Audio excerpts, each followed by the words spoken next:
datang di pembahasan kita hari ini. Kita bakal telusuri beberapa perkembangan AI yang paling menarik nih dari berita kemarin 17 Agustus. Sumbernya macam-macam. Ada dari pengumuman pemerintah Inggris, terus berita teknologi luar angkasa, sampai temuan ilmiah baru. Misi kita kali ini, ya kita pengen lihat gimana sih kecerdasan buatan ini mulai masuk ke area-area yang beda banget. Mulai dari cara kerja pemerintah, terus tantangan di antariksa, sampai penemuan obat-obatan penting. Oke deh, mari kita mulai bedah satu-satu ya. Kita awali dari Inggris dulu nih. Ada inisiatif gede namanya Program AI Exemplars. Tujuannya sih kelihatannya jelas ya, mau pangkas birokrasi. Iya, tapi ini sebenarnya lebih dari sekedar motong jalur birokrasi gitu aja. Yang menarik itu pengakuan strategisnya. Gimana AI bisa mengubah cara layanan publik bekerja secara fundamental. Fokusnya itu bukan gantiin manusia, ini penting, tapi lebih ke membebaskan waktu para profesional, dokter misalnya, atau petugas pembebasan bersyarat, biar mereka nggak habis waktu di kerjaan admin gitu. Jadi bisa fokus ke tugas intinya yang butuh sentuhan manusia.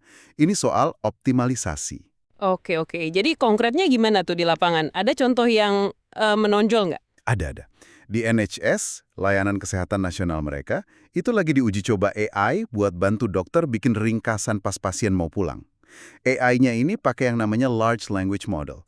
Gampangnya, AI yang udah dilatih pakai banyak banget data teks. Jadi dia bisa ngerti dan narik detail penting kayak diagnosis, hasil tes, dari rekam medis. Tujuannya berarti biar pasien lebih cepat pulang ya, sama dokter bebannya berkurang gitu. Betul sekali.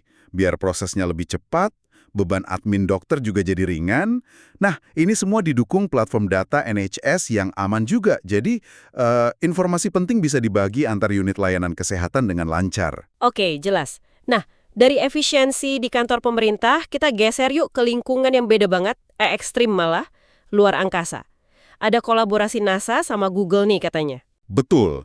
Jadi tantangan utamanya itu kan jeda waktu komunikasi ya. Kalau ke bulan aja udah ada jeda, apalagi ke Mars bisa sampai 45 menit bolak-balik. Ini bikin konsultasi medis real time jadi nggak mungkin kalau ada apa-apa mendadak.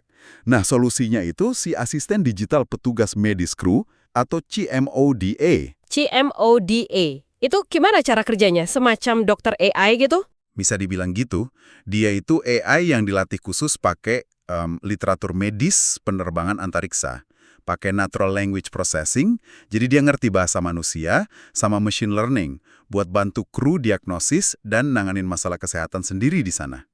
Dan yang menarik lagi nih, teknologi kayak gini potensinya besar juga buat dipakai di bumi. Mungkin di daerah-daerah terpencil yang susah dijangkau dokter. Wah, iya juga ya. Keren sih. Oke, dari luar angkasa kita turun lagi nih ke dunia yang kecil banget, mikroskopis. Ada terobosan ilmiah penting soal antibiotik baru.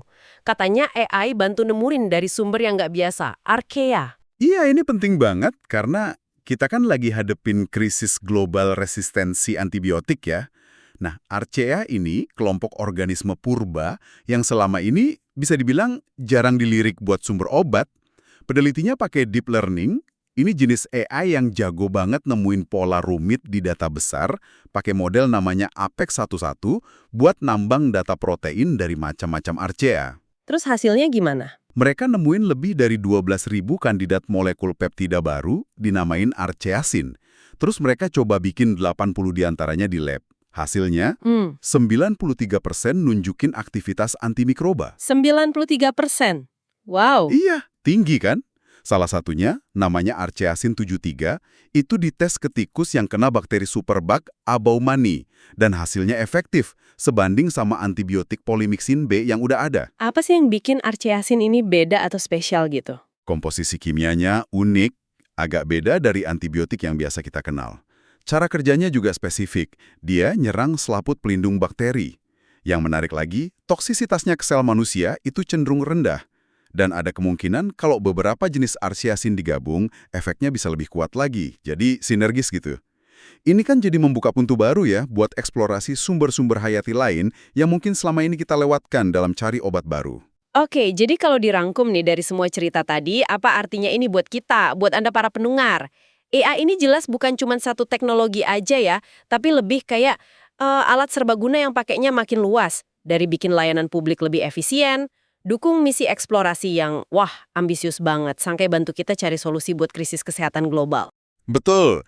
Jadi ada 3 peran kunci AI yang kita lihat hari ini ya. Pertama, sebagai pendorong efisiensi, kayak di Inggris tadi. Kedua, jadi asisten mandiri di kondisi ekstrim, contohnya di NASA. Dan ketiga, sebagai mesin penemuan buat ngatasin tantangan ilmiah kayak nemuin antibiotik baru dari archaea ini.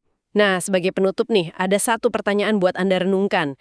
Mengingat AI ini makin bisa niru atau bahkan mempercepat tugas-tugas manusia, administrasi, diagnosis, penemuan, kira-kira nih, menurut Anda, skill atau keterampilan manusia apa yang justru bakal jadi paling berharga di masa depan yang makin banyak dibantu AI ini? Sesuatu buat Anda pikirkan sendiri. Sampai jumpa di pembahasan kita selanjutnya.